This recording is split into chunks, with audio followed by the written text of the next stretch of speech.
सो कर्मा और कर्मा से रिलेटेड एक क्वेश्चन है. Can you share a story और सम काइंड ऑफ टीचिंग जिसके ज़रिए से, जो आपकी टीचिंग के ज़रिए से काफ़ी फ़ायदा हुआ फॉलोअर्स को जो NRSP फॉलो करते हैं, रेकी करते हैं. तो ऐसी कोई स्टोरी या टीचिंग आप शेयर करना चाहेंगे? अभी तक क्या था, लोगों के बीच में शास्त्र का अध्ययन करते थे तो कि यदि हम गलत काम कर रहे हैं तो हमको पाप लगेगा, अच्छा काम कर रहे हैं तो पुण्य मिलेगा. ये इतनी सी बस परिभाषा थी पाप और पुण्य की. तो लोगों के मन में क्या था कि जो पाप और पुण्य जो हमें मिलेगा ये अभी नहीं भुगतान करना है, ये जीवन के बाद वी हैव टू पे द कर्मास. अच्छा, बराबर है ना. पाप का भुगतान करना है तो पुण्य का भुगतान करना है, तो वो उसके बाद मिलेगा. तो इतना उसको इन लोग गंभीरता से ले नहीं रहे थे, सीरियसली नहीं ले रहे थे. नारायण शास्त्र ने बहुत सुंदर व्यवस्था कर दी कि पाप का अर्थ क्या है और पुण्य का अर्थ क्या है. यदि आप अच्छे काम करते हो तो एवज में आपको इमीडिएटली सुख, शांति, सेहत, समृद्धि, उन्नति, प्रगति, सफलता जो आपको चाहिए है, प्यार, आदर, सम्मान, प्रशंसा, एप्रिसिएशन आपको चाहिए. आप चाहते हैं कि काम अच्छे आसानी से होते चले जाएं, अच्छे लोग, अच्छी वस्तुएं संपर्क में आए, आपका कॉन्फिडेंस बढ़े, विल पावर बढ़े, आपका स्टैमिना बढ़े, आपका एनर्जी लेवल बढ़े. ये चीजें पुण्य के अंतर्गत आती है. जब ये लोगों को समझ में आने लगा टॉक के माध्यम से, तब अधिकाधिक लोग जुड़ने लगे और अच्छे काम करने लगे, क्योंकि उन्हें तुरंत समझ में आ रहा था कि मैंने ये किया, इसका परिणाम मुझे भुगतान करना पड़ रहा है. आप समझ रहे हैं? छोटा सा एग्जाम्पल मैं पर्सनल लेवल का देना चाहूँगी. मेरी एक हेल्पर है, वो लगभग मेरे यहाँ 35 ईयर्स से काम कर रही थी, है ना, एजेड है.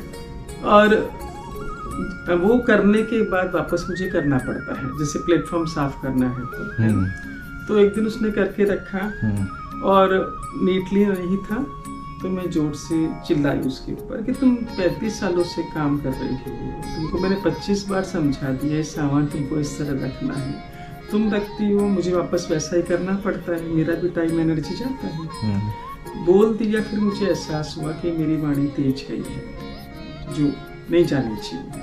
मैं और कुछ बोलूँ उससे पहले मैं इधर से हट जाऊंगी तो मैं शांत हो जाऊंगी, नहीं था मैं उसके और 4 बातें बोलूँगी. यू विल बिलीव, मेरे बेडरूम का दरवाजा बंद था क्योंकि एसी चालू था अंदर. मैं किचन से निकल के डिस्टेंस के 10-12 कदम का डिस्टेंस से बेडरूम में गई, दरवाजा खोला, मोदी जी जोर से चिल्लाए कि तुमको 50 बार बैंक का समझा दिए, काम इस तरह से होना चाहिए, तुम बारंबार वही गलती करती हो, कितनी बार इंसान तुमको बोलेगा.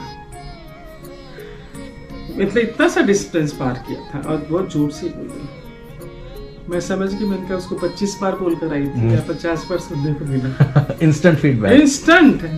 मैं इमीडिएट बाहर निकली, इनको मैंने रिप्लाई नहीं किया, उस हेल्पर को पकड़ा, मैंने कहा आई एम सॉरी, तुझे जोर से बोल दिया मैंने, है ना, ये काम अपने को ऐसा करना.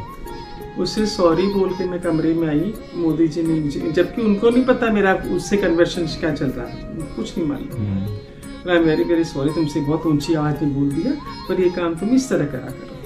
तो दीदी ये बहुत प्रोफाउंड बात कही है आपने.